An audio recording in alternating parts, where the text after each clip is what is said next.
मित्रों नमस्कार, मैं दिनेश साहू। अभी हम खैरागढ़ में बैठे हुए हैं। हमारे साथ मित्र है नितिन भांडेकर जी और जितेंद्रजीत सिंह जी है और साथ में है कपिनाथ महोबिया जी और मेरे छोटे भाई प्रशांत सहारे जी है।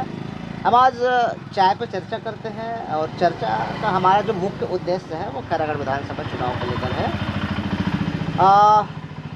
चर्चा में हम सबसे पहले शुरुआत ये करते हैं कि खैरागढ़ विधानसभा चुनाव कब होने वाली है, क्या रणनीति अलग अलग राजनीतिक दलों के द्वारा की जा रही है, उस पर हम चर्चा करेंगे। प्रशांत, आप सबसे पहले ये बताएंगे कि क्या लगता है कि आपको चुनाव कब संपन्न हो जाएगा? ऐसा कुछ आपको कुछ संभावित तिथि तो नहीं, देखिए अप्रैल तक संभवतः हो जाना चाहिए।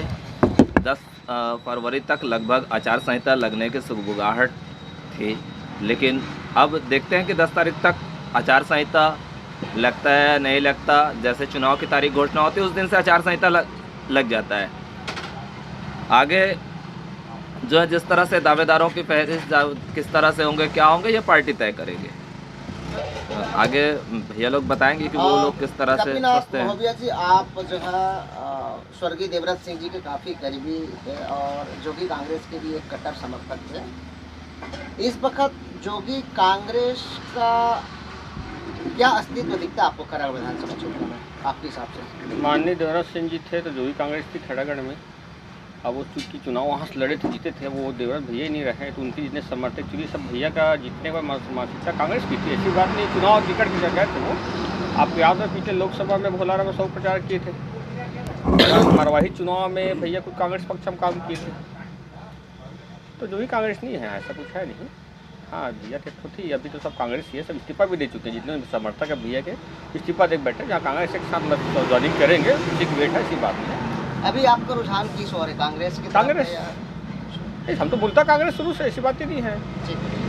15 साल ने संघर्ष की है, ऐसी बात ही नहीं। क्योंकि चुनाव भैया के साथ अपन थे, भैया जुड़े थे, जो भी कांग्रेस टिकट पाए, लड़े, चुनाव जीते, अलग मैटर है वो, ऐसा नहीं। जितेंद्रजीत सिंह है जो पिछले 15-20 सालों से पत्रकारिता के क्षेत्र में अपनी छाप छोड़े हुए हैं खैरागढ़ में और निसंदेह इनकी खबरों से एक अलग खबर छोटू भैया निकालते हैं, छोटू भैया के नाम से जानते हैं। आपका क्या एनालिसिस कहता है भैया, खैरागढ़ विधानसभा क्षेत्र में कितने प्रत्याशी आपके कांग्रेस पार्टी से दावेदारी कर रहे हैं या किनको टिकट मिलने वाली है, संभावनाएं किसको ज़्यादा देखने को मिल रहा है? छोटू भैया। वैसे तो कांग्रेस पार्टी में अभी बहुत लंबी सूची है और अभी आचार संहिता नहीं लगने के कारण और कांग्रेस पार्टी से किसी प्रत्याशी के नाम घोषणा नहीं होने के कारण दावेदारों की संख्या बढ़ती जा रही है। लेकिन पार्टी से 3 नामों की सूची जाएगी और अभी दिवंगत राजा देवव्रत सिंह जी के निधन के बाद से उनकी पहली पत्नी पद्मा देवी सिंह का नाम जोरों से उछल रहा है और उसके बाद पूर्व विधायक गिरवर जंगेल जी भी हैं। वैसे लाइन में तो बहुत सारे लोग हैं, लेकिन जो प्रबल दावेदार में 2 ही 3 लोग दिखते हैं और इन्हीं के बीच टिकट का वितरण होगा। और ऐसा में संभावना है कि अगर कांग्रेस पार्टी दिवंगत राजा देवव्रत सिंह जी की पहली धर्म पत्नी है पद्मा देवी सिंह जी को अगर टिकट देती है तो कांग्रेस भारी मतों से जीत दर्ज करेगी। वैसे भी अभी विगत 3 सालों से कांग्रेस की सत्ता सरकार है और उपचुनाव होना है और उसमें सत्ता सरकार का प्रभाव रहता है। और अभी मेरे हिसाब से शायद स्थानीय प्रशासन के हिसाब से हफ्ता दिन के अंदर, जैसे 10 या 15 फरवरी के बीच अगर आचार संहिता लगता है तो मेरी संभावना है कि मार्च के अंतिम में चुनाव होगा। और वैसे भी उपचुनाव 6 महीने के अंदर होना है और 6 महीना अप्रैल में कंप्लीट होने जा रहे हैं। तो संभवतः 10-15 तारीख के अगर आचार संहिता लग जाता है तो मार्च के अंतिम में या अप्रैल के फर्स्ट वीक में चुनाव होने की संभावना है।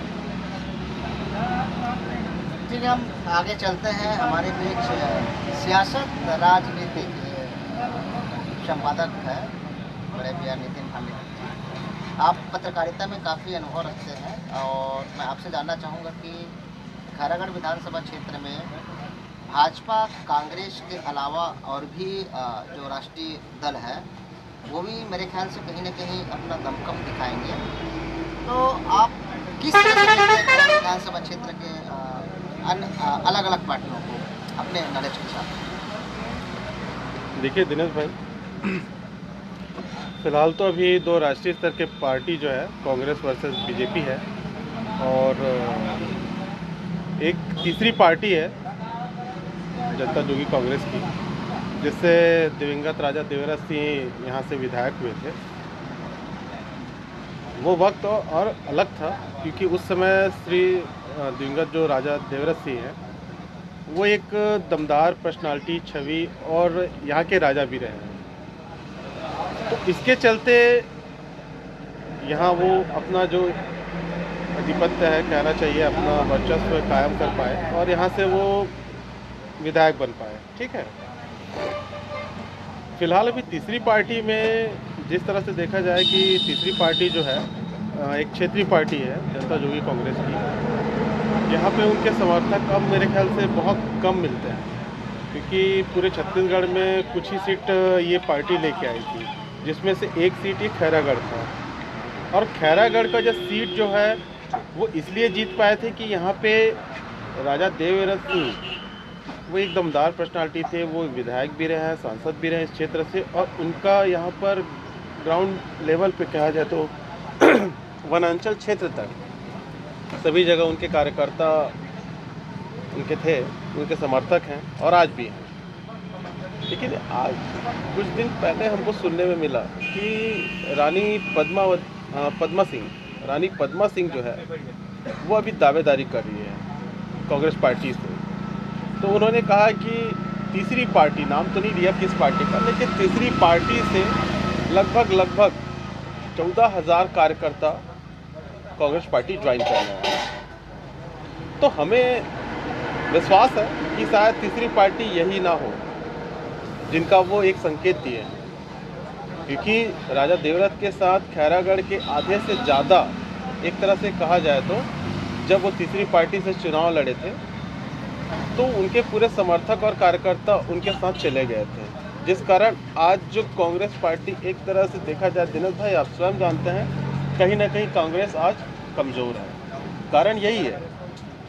और आज जिस तरह से उनके जो समर्थक हैं वो आज पद्मा सिंह का दावेदारी में समर्थन कर रहे हैं, चाहे सरपंच संघ हो, चाहे उनके जंगल पट्टी में जनपद क्षेत्र के हों।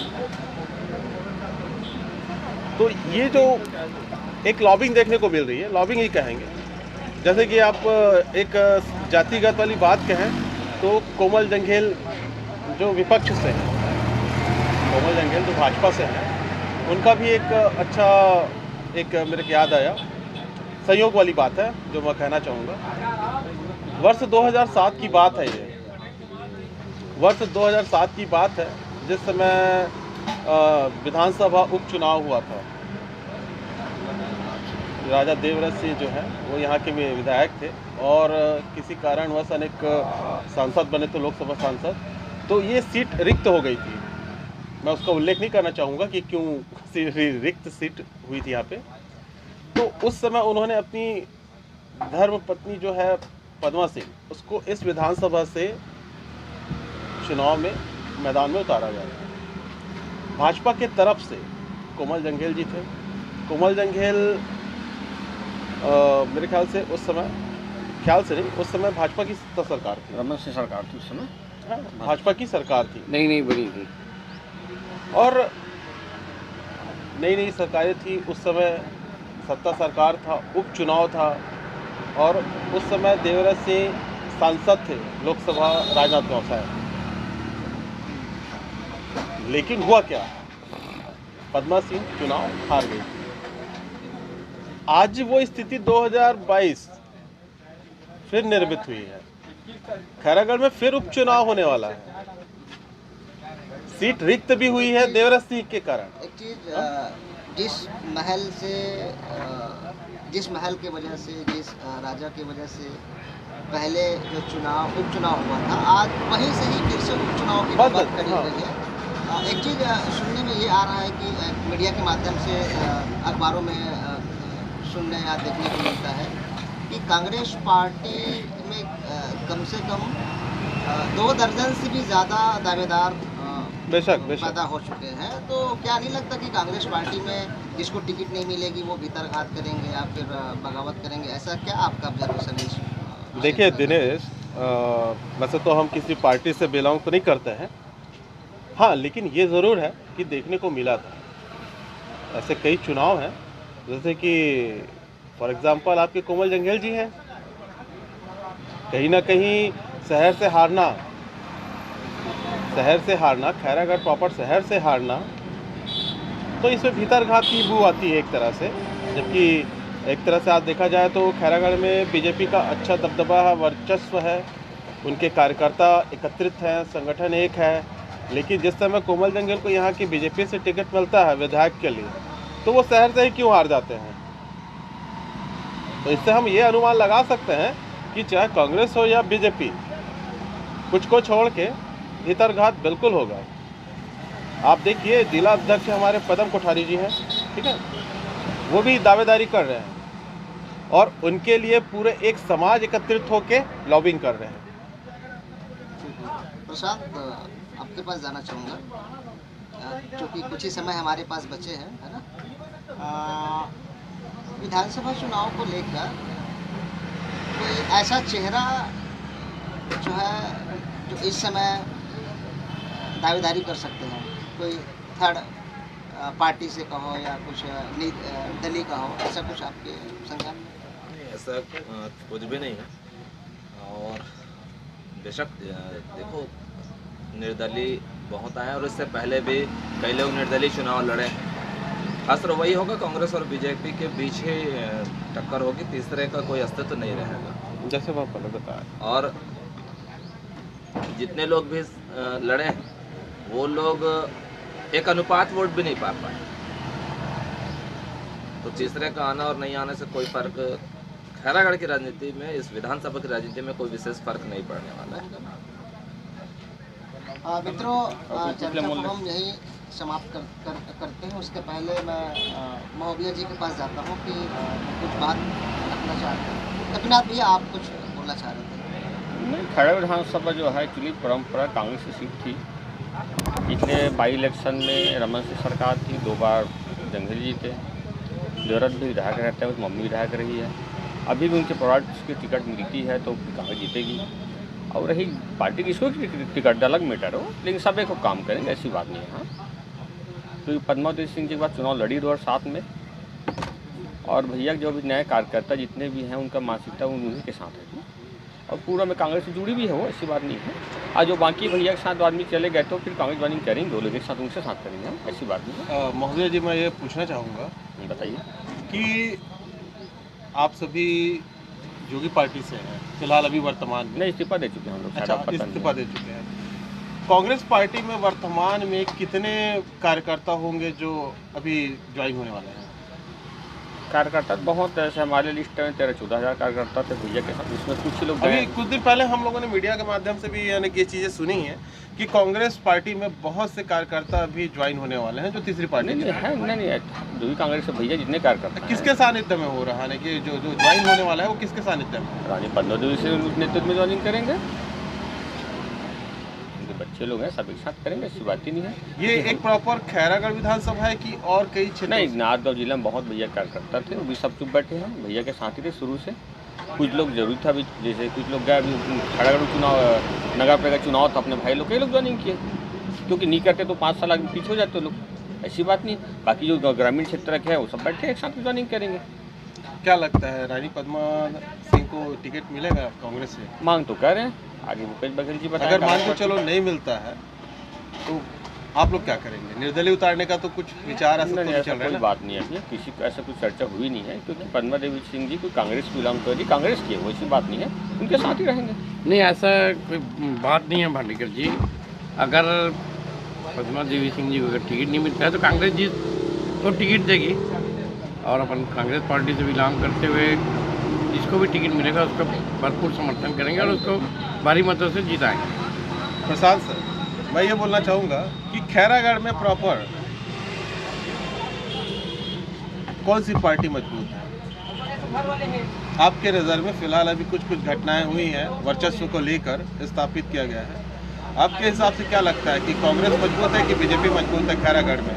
और आपसे मैं ये भी जानना चाहूँगा कि दिनेश भाई, कुछ माह पहले जो दो घटनाएं हुई हैं यहाँ पे, उन दोनों घटनाओं से दो अभिव्यक्तियों की जो छवि है वो उनका कद बढ़ा है।